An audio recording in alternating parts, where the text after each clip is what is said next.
Hello students, कैसे हैं आप सब। अभी तक हम लोगों ने डीएनए पढ़ा। डीएनए एक आनुवंशिक अणु है। यह किस प्रकार से आनुवंशिक है, किस प्रकार से सूचनाओं को एक पीढ़ी से दूसरी पीढ़ी तक ले जाता है। क्या ऐसा डीएनए में है जो किसी व्यक्ति के लक्षणों को या किसी इंडिविजुअल जीवधारी के लक्षणों को अलग अलग व्यक्त करता है। मसलन उसका व्यवहार, उसका बिहेवियर, उसका आकार, उसका प्रकार, उसकी संरचना।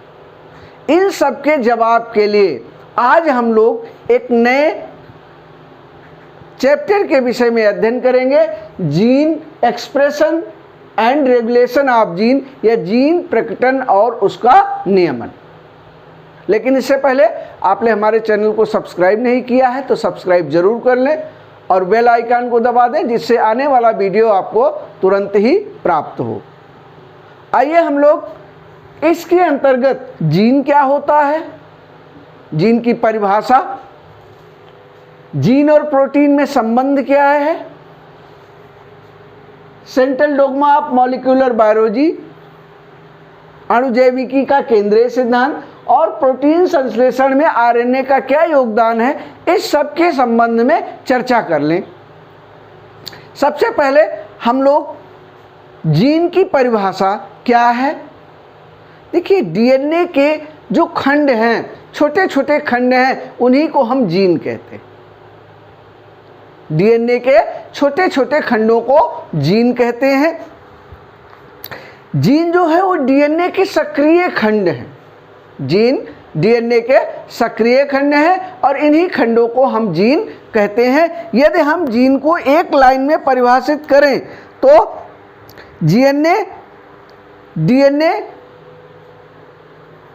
डीएनए का ऐसा खंड जो प्रोटीन संश्लेषण को प्रेरित करता है।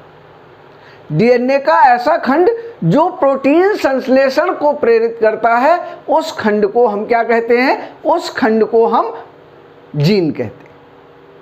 यह हो गई जीन की परिभाषा। देखिए, प्रत्येक कोशिका का व्यवहार अलग अलग होता है।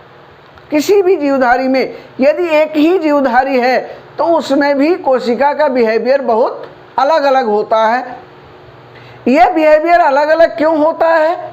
क्योंकि डीएनए अलग अलग प्रकार के प्रोटीन का संश्लेषण करता है और विभिन्न प्रकार के प्रोटीन पॉलीपेप्टाइड चेन का निर्माण करते हैं, और ये पॉलीपेप्टाइड चेन विभिन्न प्रकार के एंजाइम्स को बनाती है, और वही एंजाइम्स कोशिका की क्रियात्मक इकाई है, क्रियात्मक इकाई को संचालित करते हैं, कोशिका को संचालित करने में अपना योगदान देते हैं। ठीक है, यानी कोशिका के लिए सभी आवश्यक अणु बनाने का जो निर्देश है वह डीएनए के जो न्यूक्लियोटाइड के अनुक्रम है उन्हीं में व्यवस्थित रहता है। उन्हीं में व्यवस्थित रहता है। किसमें? डीएनए के न्यूक्लियोटाइड्स में। अलग अलग कोशिकाओं में जीन के विभिन्न प्रकार के खंड होते हैं और उन्हीं खंडों से एक विशिष्ट प्रकार का प्रोटीन निकलता है। जैसे फॉर एग्जाम्पल, एक उदाहरण यदि हम ले लें तो अमाशय की कोशिकाएं हैं। ठीक है, इन अमाशय की कोशिकाओं से अमाशयी रस का स्रावण होता है। ठीक है, लेकिन यही हम चले जाएं पैंक्रियास में तो उनकी कोशिकाओं में पैंक्रियाटिक जूस का निर्माण होता है। कोशिकाएं वही हैं, लेकिन जो उनमें एंजाइम बनाने वाले प्रोटीन्स हैं वो डीएनए के अलग अलग जीन का निर्माण, डीएनए के जो अलग अलग जीन है वो प्रोटीन्स का निर्माण कर रहे हैं, और वही प्रोटीन मिलकर के एंजाइम का निर्माण कर रही हैं। तो अब प्रश्न ये उठता है कि डीएनए जो है वो किस प्रकार विभिन्न प्रकार के प्रोटीन्स का निर्माण करता है। डीएनए में आनुवंशिक सूचनाएं किस प्रकार संकलित होती हैं और डीएनए किस प्रकार से विभिन्न प्रकार के प्रोटीन्स के निर्माण को प्रेरित करता है, और ये जो सूचनाएं हैं, ये जो प्रोटीन संश्लेषण की सूचनाएं हैं, वह किस प्रकार से कोशिका में पहुंचती हैं। ठीक है। जीन डीएनए का ऐसा खंड है जिसमें विभिन्न प्रकार के प्रोटीन की सूचना उनके पॉलीन्यूक्लियोटाइड चेन के छोटे छोटे न्यूक्लियोटाइड के खंडों में संचित रहती है। यही जीन की परिभाषा है। अब जीन और प्रोटीन में संबंध क्या है? ठीक है, हम जानते हैं कि जीवों की जो जैविक क्रियाएं हैं वो सब किससे नियंत्रित होती हैं? एंजाइम्स के द्वारा नियंत्रित होती हैं। और एंजाइम किससे बनते हैं? प्रोटीन से बनते हैं। ठीक है। और प्रोटीन का संश्लेषण किसके द्वारा होता है? डीएनए के द्वारा। ठीक है। या हम ये कहें कि डीएनए जो है वो आरएनए का निर्माण करते हैं और आरएनए मिलकर के प्रोटीन का निर्माण करते हैं। यानी ये क्या हो गया? डीएनए से आरएनए, आरएनए से प्रोटीन, प्रोटीन से एंजाइम, और एंजाइम ही क्या करते हैं? कोशिका की उपापचयी क्रिया का नियंत्रण करते हैं।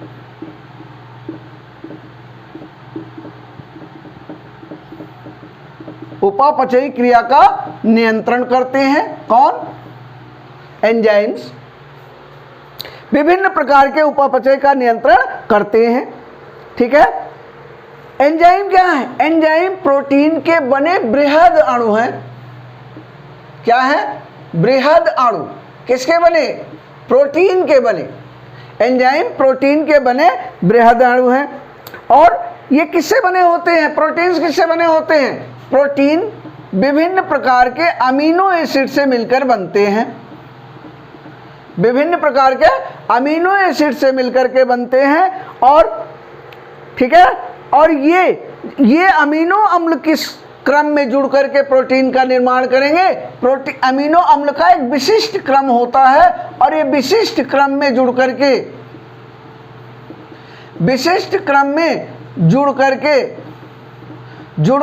क्या बनाते हैं? प्रोटीन बनाते हैं। और जो इसकी सूचना है किसकी? इनके विभिन्न क्रम में जुड़ने की जो सूचना है वो किसमें होती है? डीएनए में निहित होती है। ठीक है। तो अब समझ में आ रहा होगा कि डीएनए क्या काम करते हैं। डीएनए क्या काम करते हैं? डीएनए आरएनए का संश्लेषण करते हैं। आरएनए क्या करता है? प्रोटीन का संश्लेषण करता है। प्रोटीन क्या? विभिन्न प्रकार के प्रोटीन, कई सारे प्रोटीन क्या मिलकर के बनाते हैं? एंजाइम का निर्माण करते हैं। ठीक है। और एंजाइम या प्रोटीन किससे मिलकर के बने? अमीनो एसिड से। अमीनो एसिड एक विशिष्ट क्रम में जुड़ करके क्या करते हैं? प्रोटीन का निर्माण करते हैं। और उसकी सूचना किसमें होती है? डीएनए में निहित होती है कि अमीनो एसिड किस क्रम में जुड़ेंगे। ठीक है। इसी को समझने के लिए, जीन और प्रोटीन के संबंध को समझने के लिए, जीन और प्रोटीन में क्या संबंध है, इसी को आइए समझते हैं।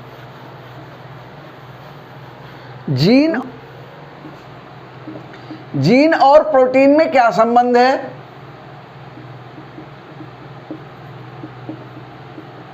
जीन और प्रोटीन में क्या संबंध है? देखिए, इस संबंध को प्रदर्शित करने के लिए, जीन और प्रोटीन के संबंध को प्रदर्शित करने के लिए दो परिकल्पनाएं प्रस्तुत की गई।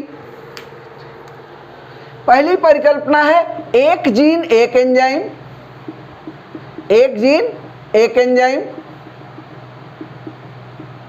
दूसरी है एक जीन एक पॉलीपेप्टाइड चेन। एक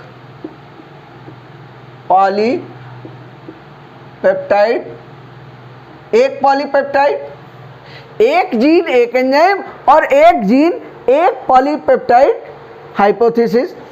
देखिए, जो एक जीन एक एंजाइम परिकल्पना है, ये 1941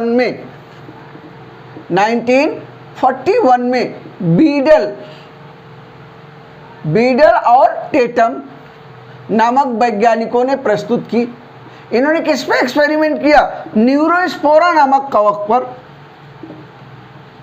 न्यूरोस्पोरा नामक, न्यूरोस्पोरा क्या है, एक कवक है। इन्होंने इस पर प्रयोग किया और इन्होंने ये बताया कि प्रत्येक जीन जो है वो एक विशिष्ट एंजाइम का, न्यूरोस्पोरा का प्रत्येक जीन एक विशिष्ट एंजाइम का संश्लेषण करता है। प्रत्येक जीन एक विशिष्ट प्रकार के एंजाइम का संश्लेषण करता है, जिसके लिए उन्हें सन 1958 में नोबेल पुरस्कार से सम्मानित किया गया। नोबेल प्राइज आप लोग जानते हैं, किसी विशिष्ट उसके क्षेत्र में योगदान के लिए नोबेल प्राइज जो है वो प्रदान किया जाता है, तो नोबेल पुरस्कार प्रदान किया गया। इन्होंने बताया कि यदि कोई जैव रासायनिक प्रक्रिया है, जैसे यदि ग्लूकोज का उपापचय होना है, तो यह कई स्टेप्स में होता है और प्रत्येक स्टेप के लिए एक क्या होता है, एंजाइम होता है। ठीक है, जैसे ग्लूकोज से कार्बन डाइऑक्साइड का निर्माण होना है तो कई सारे स्टेप में, और प्रत्येक स्टेप के लिए क्या होता है, एक एंजाइम होता है। इन्हीं एंजाइम का निर्माण किसके द्वारा होता है, डीएनए के द्वारा होता है। और डीएनए के द्वारा मतलब डीएनए के छोटे खंडों जीन के द्वारा होता है। ठीक है, मतलब प्रत्येक चरण एक एंजाइम द्वारा नियंत्रित होता है और प्रत्येक एंजाइम का जो संश्लेषण है, इस एंजाइम का जो संश्लेषण है वो किसके द्वारा होता है, जीन के द्वारा होता है। ठीक है, एक उदाहरण है मनुष्यों में फेनिल एलानिन क्या है, एक अमीनो एसिड है। इसका उपापचय होना है, इसके उपापचय में विभिन्न प्रकार के एंजाइम काम आते हैं, और यदि इनमें कोई गड़बड़ी होती है तो मनुष्य में विभिन्न प्रकार के आनुवंशिक रोग हो जाते हैं, जैसे एल्केप्टोन्यूरिया,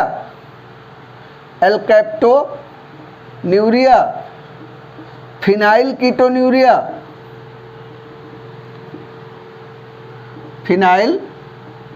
कीटोन्यूरिया, एल्बिनिज्म। ठीक है, ये विभिन्न प्रकार के रोग, फिनाइल एलानिन के उपापचय में यदि कोई त्रुटि है तो वहां पर ये विभिन्न प्रकार के रोग हो जाते हैं। ठीक है, तो ये हो गया। दूसरा है एक एंजाइम एक पॉलीपेप्टाइड श्रृंखला। इसके बाद कुछ समय बाद बीडल और टेटम ने पाया, कुछ समय पश्चात बीडल और टेटम ने पाया कि जो एक पॉलीपेप्टाइड श्रृंखला है, एक एंजाइम के संश्लेषण के लिए, एक एंजाइम के संश्लेषण के लिए एक से अधिक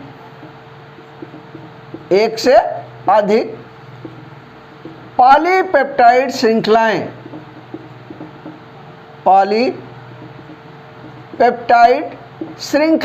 भाग लेती हैं। ठीक है, भाग लेती हैं। तब उन्होंने ये थ्योरी दी, एक जीन एक पॉलीपेप्टाइड श्रृंखला। ठीक है, और प्रत्येक पॉलीपेप्टाइड श्रृंखला के लिए एक जीन होता है, जो एक एंजाइम के लिए एक से अधिक पॉलीपेप्टाइड श्रृंखला, पॉलीपेप्टाइड चेन, और प्रत्येक पॉलीपेप्टाइड चेन के लिए एक जीन होता है। ठीक है, इस तरह से इन्होंने एक जीन एक एंजाइम परिकल्पना प्रस्तुत की। सूचनाएं जो है किस प्रकार से पहुंचती हैं, सूचनाओं का क्रम क्या है पहुंचने का, डीएनए किस प्रकार से सूचनाओं को व्यक्त करता है, डीएनए क्या करता है, डीएनए से क्या बनता है, आरएनए बनता है, और आरएनए से प्रोटीन बनता है। ये सूचनाओं का एक विशिष्ट क्रम है, ठीक है। ये sequence of flow of information, sequence of flow of information, सूचनाओं के का एक सीक्वेंस है कि सबसे पहले डीएनए से आरएनए का निर्माण होता है और आरएनए से प्रोटीन का। डीएनए से 3 प्रकार के आरएनए बनते हैं, ट्रांसफर आरएनए, राइबोसोमल आरएनए और मैसेंजर आरएनए। 3 प्रकार के आरएनए का निर्माण होता है और यही तीनों प्रकार के आरएनए मिलकर के प्रोटीन का निर्माण करते हैं। तो ये है sequence of flow of information, ठीक है। अब ये जीन प्रकटन के अंतर्गत, जीन एक्सप्रेशन के अंतर्गत सबसे पहला जो पद है, पद नंबर 1, वह है genetic code. Genetic code, genetic code क्या है, इसके विषय में अगले वीडियो में चर्चा होगी, जहां हम बताएंगे 3 क्षारकों का अनुक्रम, 3 क्षारकों के अनुक्रम को एक जेनेटिक कोड कहते हैं, एक कोड कहते हैं। दूसरा पद है, दूसरा स्टेप है डीएनए से आरएनए का निर्माण, ठीक है। और तीसरा स्टेप है आरएनए से प्रोटीन का निर्माण, ठीक है। तो ये जीन एक्सप्रेशन में 3 पद हैं, 1, 2 और 3 पद आते हैं, ठीक है। अब हम आ जाते हैं central dogma of molecular biology या अणुजैविकी का केंद्रीय सिद्धांत, इस पर आ जाते हैं। देखिए डीएनए किस प्रकार से सूचनाओं को एक पीढ़ी से दूसरी पीढ़ी में ले जाता है, इसको व्यक्त करने के लिए एक सेंट्रल डोग्मा दिया गया, एक केंद्रीय सिद्धांत दिया गया। डीएनए से किस प्रकार से संचित सूचनाएं कोशिका द्रव्य में पहुंचती हैं, इसके लिए नंबर 1 है 1 way of flow of information. ये संकल्पना है 1 वे फ्लो ऑफ इंफॉर्मेशन, सूचनाओं का एक दिशीय प्रवाह, एक दिशीय प्रवाह, ठीक है। इसमें क्या होता है, सिंपल सा, जैसा कि अभी हमने आपको कई बार बताया, डीएनए से आरएनए और आरएनए से विशिष्ट प्रकार का प्रोटीन। यह है सूचनाओं का एक दिशीय प्रवाह कि डीएनए से आरएनए का निर्माण होता है और आरएनए से फिर प्रोटीन का निर्माण होता है, ठीक है। अब डीएनए से आरएनए के निर्माण को हम क्या कहते हैं, ट्रांसक्रिप्शन। क्या कहते हैं, ट्रांसक्रिप्शन कहते हैं, ठीक है। और इसको कहते हैं ट्रांसलेशन, ट्रांसलेशन, ठीक है। और डीएनए से डीएनए का निर्माण कहलाता है रेप्लिकेशन, रेप्लिकेशन, जिसको हम पढ़ चुके हैं, रेप्लिकेशन पढ़ चुके हैं। अभी हमको ट्रांसक्रिप्शन पढ़ना है और ट्रांसलेशन पढ़ना है। इसको हम रेप्लिकेशन का अध्ययन हम कर चुके हैं, ये हो गया। अच्छा, डीएनए किस प्रकार से, डीएनए जो संश्लेषित करता है मैसेंजर आरएनए के रूप में, किस रूप में, मैसेंजर आरएनए के रूप में ट्रांसक्रिप्शन करता है। किसका ट्रांसक्रिप्शन होता है, मैसेंजर आरएनए के रूप में। जो सूचनाएं हैं वो एक कोड के रूप में मैसेंजर आरएनए के रूप में कहाँ जाती है, साइटोप्लाज्म में आ जाती हैं, ठीक है। और जो प्रोटीन का संश्लेषण होता है वो कहाँ होता है, साइटोप्लाज्म में हो जाता है। ये हो गया 1 वे, ठीक है ना, 1 वे फ्लो ऑफ इंफॉर्मेशन, ठीक है। नेक्स्ट है सूचनाओं का वृत्तीय प्रक्रम या सर्कुलर, दूसरा है circular flow of information, information, circular flow of information. इसमें क्या है, डीएनए से आरएनए आरएनए से, ठीक है। इसमें क्या है, डीएनए, डीएनए से आरएनए, आरएनए से प्रोटीन, और प्रोटीन से फिर आरएनए, और आरएनए से पुनः डीएनए। तो ये हो गया क्या, सर्कुलर फ्लो ऑफ इंफॉर्मेशन, ठीक है, जिसमें पहले डीएनए से आरएनए, आरएनए में मैसेंजर आरएनए, फिर प्रोटीन, और फिर आरएनए, और फिर पुनः डीएनए। अच्छा, ये जो आरएनए से डीएनए का निर्माण होता है, यहाँ पर होता है रिवर्स ट्रांसक्रिप्टेज एंजाइम, अगले उसमें आएगा रिवर्स ट्रांसक्रिप्टेज एंजाइम। इस रिवर्स ट्रांसक्रिप्टेज एंजाइम के द्वारा आरएनए से डीएनए का निर्माण होता है। ये हो गया। दूसरा है सूचनाओं का रिवर्स विपरीत प्रवाह, यानी, ठीक है, सूचनाओं का विपरीत प्रवाह, reverse flow of information. Number 3 है reverse flow of information.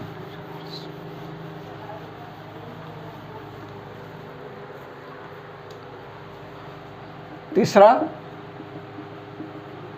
Reverse flow of information.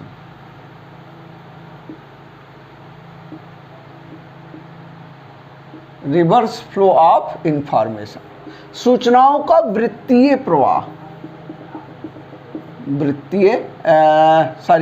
Reverse का मतलब होता है, रिवर्स का मतलब होता है उल्टा, रिवर्स का मतलब होता है उल्टा, विपरीत, ठीक है, रिवर्स का मतलब होता है विपरीत, विपरीत, ठीक है। इसकी परिकल्पना टैमिन ने की थी, टैमिन ने 1970 में 1970 में की थी। ऐसे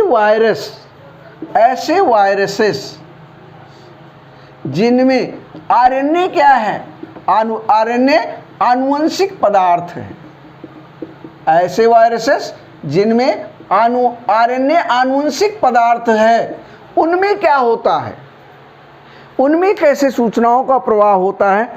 तो अभी हमने आपको बताया कि इनमें एक एंजाइम पाया जाता है आरएनए डिपेंडेंट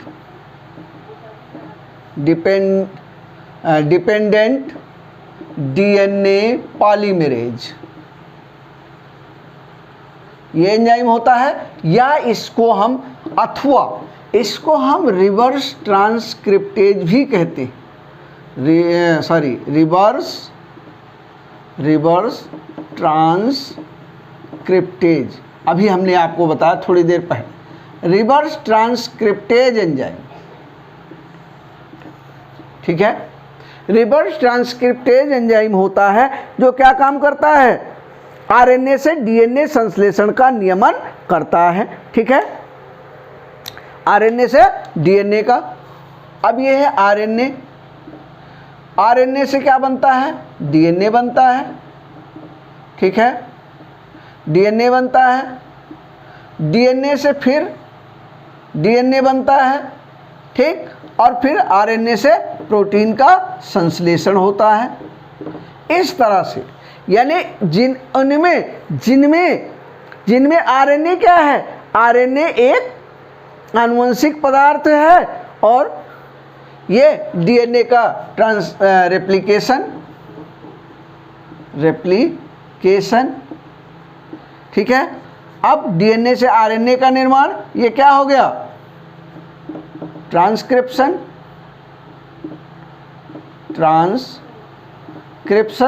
और आरएनए से प्रोटीन का निर्माण ट्रांसलेशन।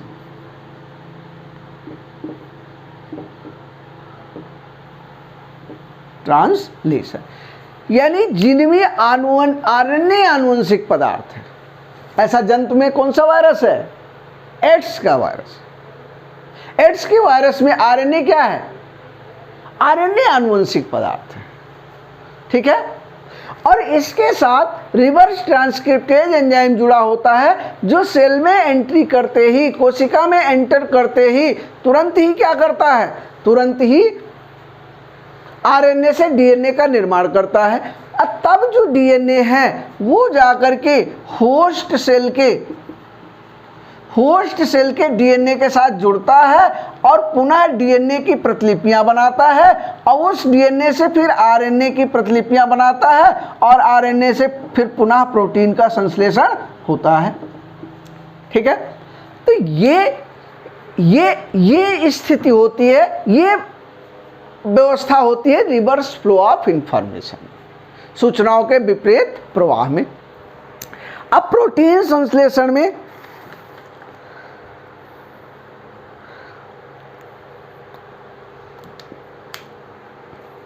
देखिए, अब नेक्स्ट आ जाता है प्रोटीन संश्लेषण में आरएनए का क्या योगदान है।